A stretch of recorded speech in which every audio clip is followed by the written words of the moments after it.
Trump just lifted sanctions on Russian oil. 6 G7 nations said no. Done. The Treasury Department issued a 30-day waiver, allowing countries to purchase Russian crude currently stranded at sea. Treasury Secretary Scott Bessent called it a short-term measure to stabilize energy markets. The Kremlin called it aligned with Russian interests. And Mark Carney, standing in the Arctic with the leaders of Germany and Norway, called it exactly what it is, a gift to Vladimir Putin. Everyone believed the G7 would fold under American pressure. They were utterly wrong. Here's what just happened. 6 of 7 G7 leaders voted against easing Russian sanctions during a video conference. The next morning, Washington announced it would ease them anyway. Germany's Chancellor Friedrich Merz said he was a little bit surprised.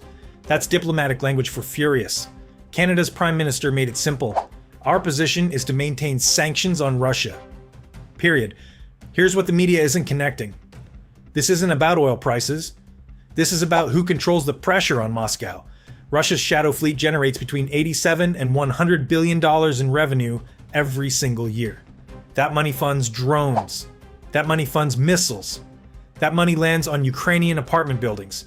If you want to stay ahead of this story, subscribe and hit the bell. We cover this daily. Did Trump just hand Putin a lifeline? Or will the G7 hold the line without America? Now let me show you what actually happened, because the details are extraordinary. Let me break this down because the details matter. It started with the war in Iran. American and Israeli strikes disrupted shipping through the Strait of Hormuz. Oil prices surged toward $100 per barrel. Washington needed more supply on the market fast. And the fastest supply available was Russian crude sitting on sanctioned tankers. So Trump made a calculation, lift the sanctions temporarily, let Russian oil flow, stabilize prices before American consumers feel the pain. The problem? 6 allied nations just watched him prioritize American gas prices over Ukrainian lives. Now watch what Carney did. Just last month, he announced new sanctions on 200 vessels in Russia's shadow fleet. At the G7 summit in Kananaskis, he committed $4.3 billion to Ukraine, including helicopters, drones, and ammunition. He told Zelensky directly, "This support will be unwavering until we get a just peace." And then Washington called a G7 meeting and asked everyone to ease up on Moscow. 6 nations said no. Trump did it anyway. This is Mark Carney, the man who managed the 2008 financial crisis at the Bank of Canada and then ran the Bank of England through Brexit. He understands sanctions better than anyone in the G7. While Trump was announcing a temporary waiver, Carney was standing with 32,000 NATO troops in the Arctic, saying Canada will maintain sanctions on Russia, including on the shadow fleet which is moving this oil. While Washington calculated, Ottawa held firm. And this is where it gets really interesting. Here's where it gets fascinating. Do you see what's happening here? Connect the dots. Russia invades Ukraine. The West imposes sanctions. Russia builds a shadow fleet of over 1,300 tankers to evade those sanctions. The shadow fleet generates $100 billion per year for Putin's war machine. Canada, the UK, the EU target that fleet with specific sanctions. Ships get stranded. Revenue drops. Moscow feels the pressure. Then Iran happens. Oil prices spike. And suddenly Washington needs Russian oil flowing again. Step 1. Treasury issues a 30-day waiver. Step 2. Russia welcomes the move and says American interests align with Russian interests. Step 3. 6 G7 nations publicly oppose the decision. Step 4. Carney says there has been very tight cooperation between Russia and Iran at great cost to the people of Ukraine. Step 5. The Kremlin pockets billions while Western unity cracks. Now connect that to what I showed you earlier. Every dollar Russia earns from oil sales goes into weapons production. The Kyiv School of Economics estimates Moscow has spent over $10 billion just building the shadow fleet. That investment pays for itself many times over when sanctions get lifted. Critics argue the waiver is temporary and won't benefit Russia significantly. The data says something different. Russian oil and gas made up a quarter of the Kremlin's treasury revenue last year, even with sanctions in place. Imagine what happens when those sanctions ease. Is this the beginning of the end for Western sanctions on Russia, or will the G6 hold without America? Drop your answer in the comments, but here's the part that should make every Canadian pay attention. Let me show you what this costs Ukraine. Start with the numbers. Russia's shadow fleet moves 3.7 million barrels of oil per day. That's 65% of Russia's entire seaborne oil trade, At current prices, that's roughly $350 million in daily revenue. Every single day, flowing directly into the Russian war machine.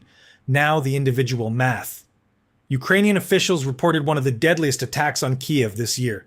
32 missiles, over 440 drones, at least 15 killed, more than 130 injured. That attack happened the same week Trump lifted the sanctions. Those missiles weren't free. Those drones weren't free. Russian oil revenue paid for them. But think about that for a moment. Meanwhile, Canada just locked in $4.3 billion for Ukraine. New sanctions on 77 individuals and the 39 entities. Import restrictions blocking Canadian companies from sourcing nickel, aluminum, and coal from Russia.